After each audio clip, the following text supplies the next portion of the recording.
Today on Riffs, Beards, and Gear, we talk about 4 rigs over 4 decades.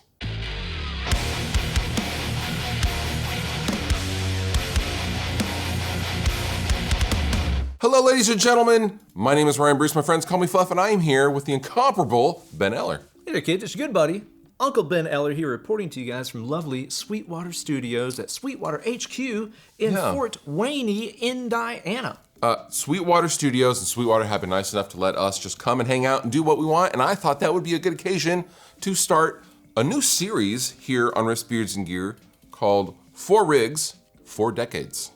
So the premise of this video series is I'm gonna ask Ben, and I'm gonna have various guests, obviously.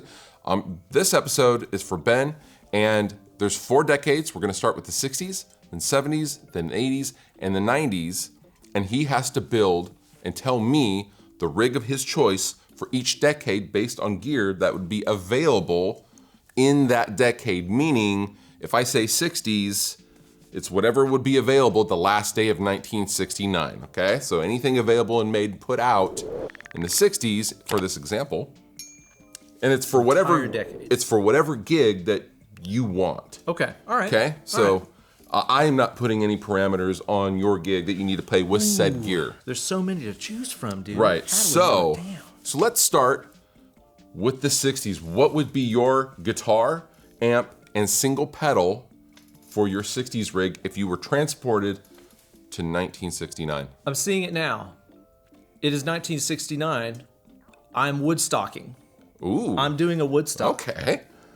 I can see myself having a lovely Fender Telecaster in my mitts. Wow. Oh, I was not expecting that. You know? Wow. What gig are you gonna lose for showing up with a Tele? None. None that I'm aware of. Wow. So I'm thinking I've got the Tele. A Tele. I'm thinking that's running into probably a tone bender fuzz. Ooh. Or as I like to call it, the bone tender fuzz. That's a good fuzz. It was good enough for Jeff Beck in that era. I was gonna say, like, the sound already sounds pretty Yardsbird-y. Yardsbirdery. Yeah, this is very Jeff Beck. So I've got the Tele, I've got the tone bender. I think that that's going to be running into a very loud Vox AC30. Wow. I think that's like the sound of the early 60s especially, British 60s stuff. Yeah. I love the combination of a Tele and a Vox AC30. Mm-hmm. It seems like it should be too much brightness from both sources. I was just about to ask, isn't that a little bright? I know, until you do it, and it's like, I'll tell you this, it's not bright, it's chimey, it's shimmery. Fair enough. It's a lovely combination. So, yeah, I think that's what my setup for the 60s would be if I was doing some wood stocking. Okay, that's a great setup. Thank you. Next, let's talk about your rig that you would build for your 1970s gig. I'm having a past life regression right now, Brian. It's the 1970s, the Whiskey A Go-Go. I'm walking in the door, I'm carrying my stuff in. Yeah. What am I going to be playing on, dude? I mean, I think I know what you would play on, but you go ahead and tell me. First, let's start with, what guitar are you choosing? I'm going to find myself the biggest, fattest Les Paul on the strip, dude. Yeah? A modern, so you go out and buy like a brand new, like a 70s, or would you find some? I would rather have a 60s one with that slimmer neck. And also, too, they're going for pretty cheap back then, so I could probably afford one. Probably. So I'd probably go for like, a used Les Paul. Okay. I'm thinking pedal-wise, not even really a pedal, but an effect. Echoplex. You know me, man. I'm addicted to the sauce. Yeah. I'm a sauce boss. You are a sauce boss. I love the sound of those old Echoplex units. Maybe if you got one new back then, they wouldn't break every like 5 minutes. I have it on pretty good authority that they did, in fact, break all the time.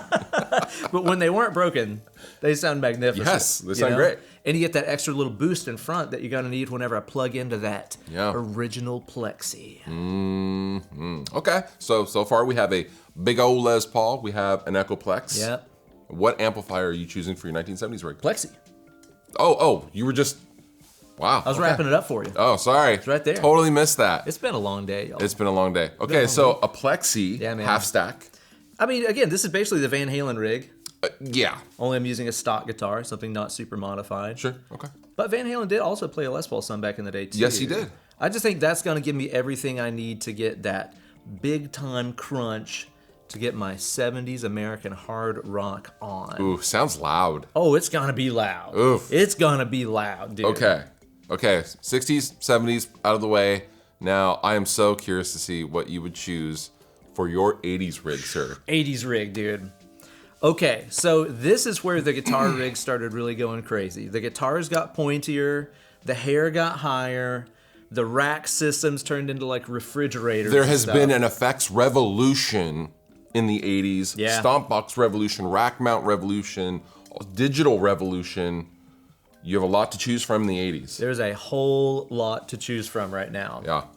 This is where the option paralysis really kicks in. Okay, so your guitar. Yeah, what are you choosing? So guitar for 80s.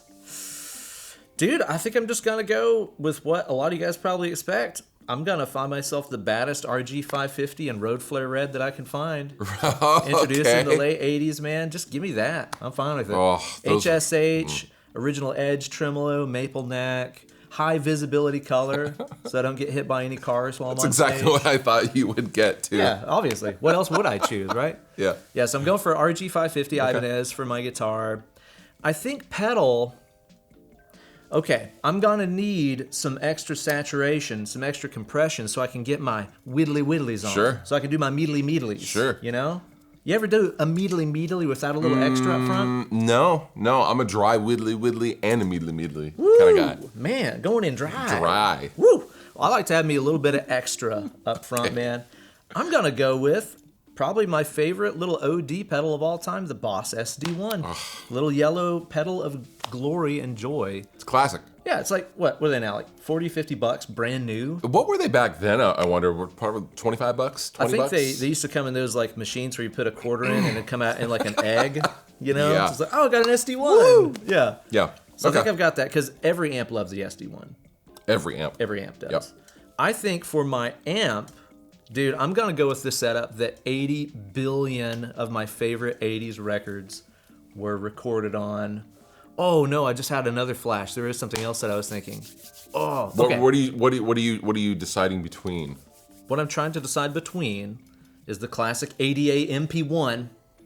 I mean, dude, White Lion, Metallica, Skid Row. Everybody, if you were somebody. Everybody used the ADA MP1. Everybody. There's actually one specific one. Scotty Hill from Skid Row told me about this. There's like one specific one that was in the studio that everybody recorded on. Oh, really? Yeah, it was like preset number 36. Okay, now we're going. It's like Paul Gilbert with Racer X, like didn't know that. Vito Bratta, Skid Row. Everybody used the same setting, Oh, wow. same ADA MP1. I think Nuno Betancourt too.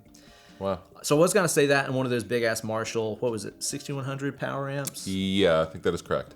That would be a great setup. But then I started thinking, this is the age of the Jose modded Marshall. That is available. I'm probably gonna have to go with that, man. Or, as your father had, even Lee Jackson modded Marshalls. The Lee Jackson one. That's right, man. Which, you know what? If I had to choose, I'll choose Lee Jackson myself. Yeah? But that's just me. I like the That's just Jose me. ones. Just Okay. I've never even gotten to play one, but I just mean- like everything that I've heard, Fair. you know, Yeah, like fair. the classic, like the Steve Vai slip of the tongue. I think that's some of the most Mm-hmm. rip and rock tone ever.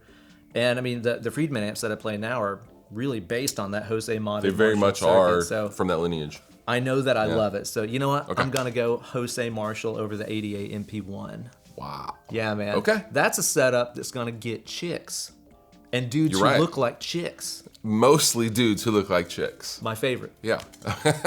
Okay. So the final decade is upon us. Lots and lots of options. Lots of things happened in the early 90s for both guitars and amplifiers. What is your rig for the 1990s? This is hard. This is really hard. I don't know what I would do. I know, because there's so many pieces of gear that are even still in use on Yes. modern records Yep. 30 years later that were introduced in this era. Right. It's kind of dizzying to even try to decide. It's like, I mean, this is where we had the Mesa Rex series introduced. This is where we had the PV5150. Mesa Boogie Mark IV.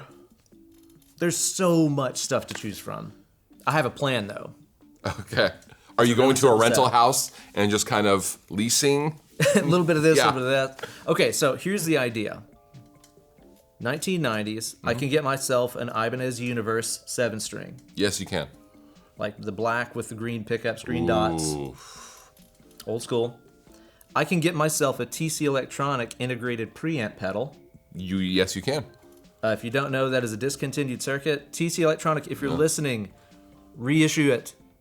There's so much money you could be making right now. Make a new one, please. It just makes sense because everybody is ripping off the design Come on, Behringer. of that thing. Yeah, for real, man. Because seriously, like all of your high-end gent style boosts are based on that pedal. Right. So I would have that into Mesa Boogie Dual Rec. You would choose a dual rack. If I got that pedal, yeah. Okay. If it's just me straight into a rec, What dual no. rack? A 2-channel. So this will obviously be a 2-channel. Yeah. Rev F. Yeah, sure. Okay. You can't lose with that. Okay. There was a guy on one of the forums that got a brand new Rev C, and he got a discount at that time because it was the old version, the old revision. Yeah. And he got it for like $1,100 and 97. Good Rev God. C. What do those go for now? About $4,000, $5,000. No big deal. Yeah. Quite a So some of you guys might have already put this together. That's just the setup that Meshuggah used on Destroy, Race, Improve, and Chaos Fear in the 90s.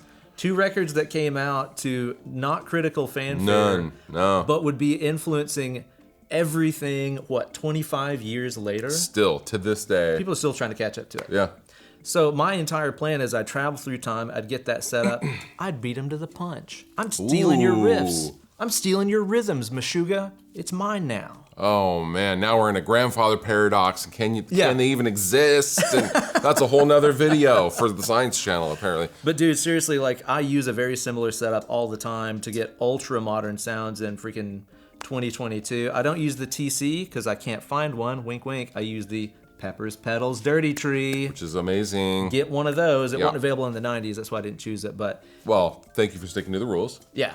But if you want that style of boost, dude, get that Dirty Tree, put it in front of a rec, call it a day. Okay. I love that setup. All right, Ibanez Universe, TC electronic integrated preamp, and a rectifier. Yeah. Wonderful. Brutal. All right, Ben, thank you so much for playing 4 rigs in 4 decades. I've been your host, Fluff. Thank you to Sweetwater and Sweetwater Studios for letting us take over their studios. And thank you for letting me hang out and be here. You know what? Be on your old YouTube channel. Yeah, this is a lot of fun. I will see you guys next time. Thank you, Ben. Thank you, Sweetwater. See ya.